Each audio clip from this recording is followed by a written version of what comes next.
పశ్చిమాసియాలో పరిణామాలు వేగంగా మారుతూ ఉన్నాయి. ఇరాన్ పైన అమెరికా దాడిని అటు హౌతీలు కూడా ఖండిస్తూ ఉన్నారు. అమెరికాకి బుద్ధి చెప్తామంటే హెచ్చరిస్తున్నారు. ఇప్పటికే హౌతీలు అమెరికా వైపుగా వస్తున్నటువంటి, అమెరికా నుంచి ఇజ్రాయెల్ వైపుగా వస్తున్నటువంటి అనేక నౌకల్ని అక్కడ పేల్చేసే ప్రయత్నం చేశారు.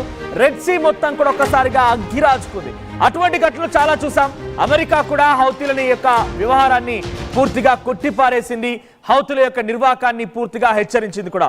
హౌతీలు చాలా సార్లు అమెరికా నుంచి వచ్చేటువంటి ఆ యొక్క యుద్ధ నౌకల్ని, కార్గో నౌకల్ని రెడ్ సీ దగ్గర కుప్ప కూల్చేసి నిప్పంటించారు కూడా. ఏకంగా అటువంటి ఘటనల నేపథ్యంలోనే పెద్ద ఎత్తున హౌతీలకి అమెరికన్ల మధ్య ఒక రకంగా ఒక బిగ్గెస్ట్ వారే జరిగింది అనుకోవాలి. పెద్ద ఎత్తున హెచ్చరికలు జరిగినాయి అనుకోవాలి. ఇప్పుడు తాజాగా అమెరికాకి బుద్ధి చెప్తామంటూ మరోసారి హౌతీలు హెచ్చరిస్తున్నారు. ఎర్ర సముద్రం పైకి వచ్చేటువంటి అమెరికన్ నౌకల్ని పేల్చేస్తామని మరోసారి వార్నింగ్ ఇస్తున్నారు. యుద్ధంలోకి అమెరికా ఎంట్రీతో పశ్చిమాసియాలో ఒక్కసారిగా ఉద్రిక్తత పరిస్థితులు నెలకొన్నాయి. ఇజ్రాయెల్ అమెరికా లక్ష్యంగా ఇరాన్ దాడులు చేసే అవకాశం కనబడుతోంది. అమెరికాలో రక్తం పారిస్తామని చెప్తున్నారు ఖమేనీ ఏమాత్రం వినలేదు. ఖమేనీ వినడం కోసమే హౌతీ ఇక్కడ ఇటువైపుగా అమెరికన్ మరియు ఇజ్రాయెల్ ఒక మాట చెప్పుకొచ్చారు. ఫస్ట్ స్ట్రెంగ్త్ చూపించాలి, ఆ తర్వాత పీస్ తీసుకురావాలి. First show the strength and then comes the peace. అంటే దాని అర్థం ఏంటంటే ముందుగా మా బలం ఏంటో చూపించాలి, ఆ తర్వాతనే శాంతి వస్తుందనేది అటు ఇజ్రాయెల్ అధ్యక్షుడు నెతన్యాహు చెప్తున్నారు. ఇటువైపుగా అమెరికా అధ్యక్షుడు డొనాల్డ్ ట్రంప్ కూడా అదే చెప్తున్నాడు. డొనాల్డ్ ట్రంప్ చాలా క్లియర్ గా చెప్పుకొచ్చాడు. 3 న్యూక్లియర్ సైట్స్ ని పేల్చేసాం ఇరాన్ లో అంటున్నారు. అయితే ఒక 21 దేశాలు, ఒకటి కాదు రెండు కాదు, 21 దేశాలు అమెరికా వ్యతిరేకంగా ఇరాన్ వైపు నిలబడ్డాయి. దాంట్లో హౌతీలు కూడా చాలా కీలకం. ఒకసారి మళ్ళీ మీకు ఆ పేరు చెప్తాను నేను. ఇక్కడ బహ్రెయిన్, బ్రునై, దారుసలేం, ఆ తర్వాత Chad, Comoros, Djibouti, Republic of Egypt, తర్వాత Iraq, Jordan, Kuwait, Libya, Mauritania, Pakistan, Qatar, Saudi Arabia, Somalia, Sudan, Turkey, Omans and UAE, African, Islamic and Arab దేశాలు. ఇవన్నీ కూడా 21 దేశాలు కలిసి మేమంతా ఇరాన్ వైపుగానే ఉన్నాం, ఇరాన్ వైపుగా నిలబడతాం, ఇరాన్ వైపుగా నిలబడి మేము అక్కడ ఎవరు అడ్డొచ్చినా కూడా వారిని అంతమొందిస్తాం అనేటువంటి మాటని మాట్లాడుకొచ్చారు. డైరెక్ట్ గా ఇది Pakistan foreign affairs minister Ishaq దారి గాడి చేతిలో నుంచి ఒక స్టేట్మెంట్ విడుదలైంది. అయితే ప్రస్తుతానికి దీంట్లో ఎమెన్స్ కూడా ఉన్నారు. ఎమెన్స్ ఏం చెప్తున్నారు చాలా క్లియర్ గా. హౌతీలు ఏమంటున్నారు, గతంలో కూడా రెడ్ సీ వెంట ఏవైతే అమెరికన్ నౌకలు వచ్చాయో అవన్నీ కూడా కుప్పకూలు చేశారు. ఇజ్రాయెల్ కి సహకరించేందుకు కొంత కొంత వార్ ఎక్విప్మెంట్ అమెరికా అందించే ప్రయత్నం చేసింది. అది కాస్త రెడ్ సీ వెంట యెమెన్స్ పక్క నుంచే అవంతా వెళ్లాల్సి ఉంటుంది. అయితే ఇక్కడ ఏం చేశారు హౌతీలు అంటే ఆ నౌకల్ని పేల్చేశారు, నౌకల్ని కుప్పగూలు చేశారు, ఆ నౌకల్ని పూర్తిగా విధ్వంసం చేశారు. ఇప్పుడు అదే విషయం పైన మరోసారి హెచ్చరిస్తున్నారు కూడా. మళ్ళీ రెడ్ సీ మొత్తం మా కంట్రోల్లో ఉంది, మీరు ఎటువంటి విపత్కర పరిస్థితులు తలెత్తి చేసినా, ఇరాన్ పైన ఎటువంటి దాడులకు తెలబడ్డా, ఇప్పటికే దాడి చేశారు కూడా, ఇంకా ఈ రకంగానే కొనసాగితే మిమ్మల్ని పూర్తిగా అంతమొందిస్తామనే మాటని హౌతీలు చెప్తున్నారు. నేను చెప్పిన 21 దేశాల్లో యెమెన్ కూడా ఉంది. యెమెన్ చాలా క్లియర్ గా ఉంది. అవసరమైతే ఇరాన్ అండ్ యెమెన్స్ కలిసి వారిద్దరి మధ్యలో ఉన్నటువంటి ఆ స్ట్రైట్ ఆఫ్ హుర్ముజ్ అనేటువంటి ఆ ఐలాండ్ ని పూర్తిగా కూడా క్లోజ్ చేస్తాం, అంటే ఆ చిన్న మార్గాన్ని కూడా క్లోజ్ చేస్తాం. ఇక్కడ ఒకసారి మీకు మ్యాప్ లో చూపిస్తాను. ఈ మ్యాప్ లో మీరు పరిశీలించండి. ఈ మ్యాప్ లో మీరు అబ్జర్వ్ చేస్తే ఒక్కసారి ఇది హోల్డ్ చేయండి. ఇక్కడ చూడండి యెమెన్స్ ఉన్నాయి. సో వీళ్ళంతా కూడా యెమెన్స్, ఓమన్ అండ్ యెమెన్స్ వీళ్ళంతా కూడా ఇప్పుడు ప్రెసెంట్ ఏం చెప్తున్నారంటే అమెరికా రెడ్ సీ వైపు నుంచి ఇజ్రాయెల్కి ఎటువంటి సహాయం అందిస్తున్నా కూడా మేము గతంలో నౌకలను పేల్చేసాం, ఇప్పుడు మరోసారి అంతా చూపిస్తాం అంటున్నారు. ఒకసారి మళ్ళీ పే చేయండి. ఇక్కడ ఒకసారి స్ట్రైట్ ఆఫ్ హుర్ముజ్ అని ఉంది, అది మీకు చూపిస్తాను నేను. సో దాంట్లో వాళ్ళు ఏం చేయబోతున్నారంటే దాన్ని పూర్తిగా బ్లాక్ చేయబోతున్నారు. ఇది బ్లాక్ చేయడం వల్ల ఏమవుతుందంటే కనుక అది బ్లాక్ చేయడం వల్ల పూర్తిగా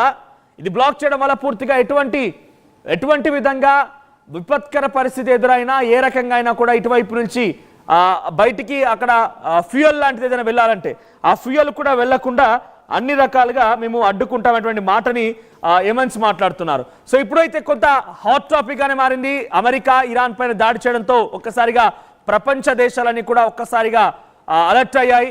ఎప్పుడు ఏం జరుగుతుందో అన్న ఒక ఆసక్తి ఆందోళన అయితే వ్యక్తమవుతోంది. ప్రస్తుతానికి మీరు చూస్తున్న ఆర్టీవీ స్క్రీన్ పైన విజువల్స్ అన్ని కూడా హౌతీస్ ఉన్న ప్రాంతం చూసారు కదా. సో ఇప్పుడు ఇక్కడ అసాబ్ అండ్ మోచా ఏదైతే మీకు కనబడుతుందో, అసాబ్ అండ్ మోచా అని 2 పదాలు కనబడుతుంది చూడండి అక్కడ గ్రీన్ కలర్ పక్కన. సో దీని వెంటే పైకి వెళ్తే ఇటువైపు నుండి టువర్డ్స్ అటు ఫర్జాన్ ఐలాండ్ ఉంది కదా, అటువైపుగా పైకి వెళ్ళిపోయి వాళ్ళు కనుక అక్కడ కొంత ఇక్కడ చూడండి, ఇక్కడ చూడండి గమనిస్తే ఇది రెడ్ సీ, ఇదంతా రెడ్ సీ. సో అమెరికా ఏం సప్లై చేయాలన్నా ఇజ్రాయెల్ వైపుగా ఎటువంటి విషయాలు పంపించాలన్నా కూడా దీని వెంటే వెళ్ళాలి. ఇక్కడ మోచా అండ్ అజాబ్ దీని వెంటే వెళ్ళాలి. అయితే ఇక్కడ వెళ్ళిపోయి ఇలా స్ట్రైట్ గా వెళ్తే ఇక్కడ ఇజ్రాయెల్ కనబడుతోంది.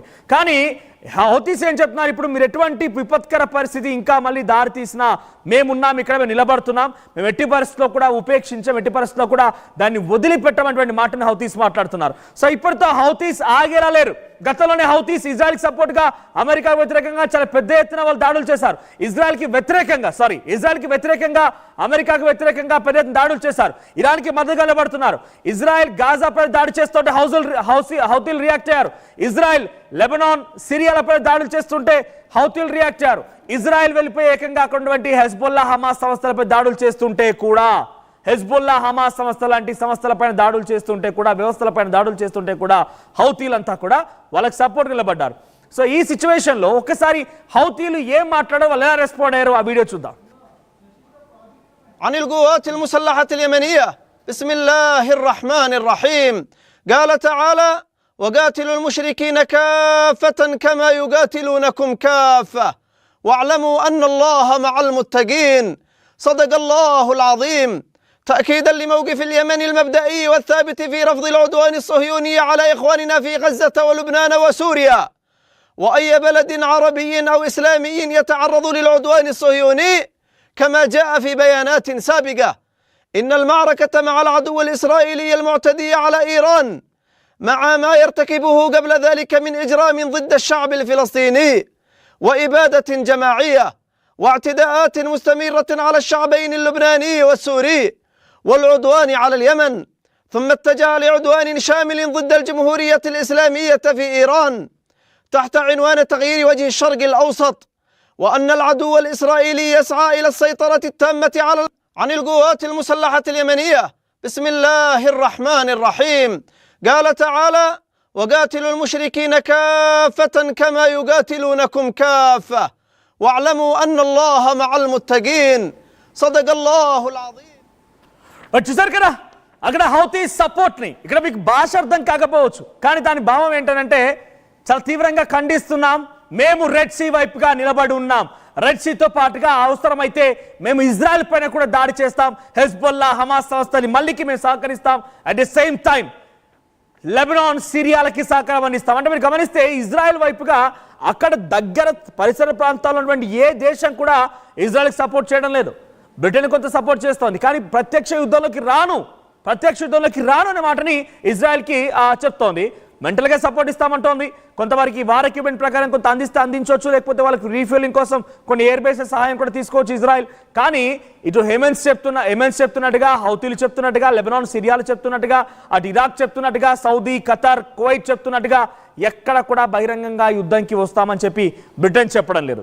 అమెరికా ఆల్రెడీ ఇరాన్ పైన దాడి చేయడంతో ఇరాన్ అట్టుడికిపోతోంది, ఆగ్రహంతో రగిలిపోతోంది. ఏ క్షణమైనా ఇజ్రాయెల్ సంబంధించినటువంటి స్థావరాలపై దాడి చేయొచ్చు.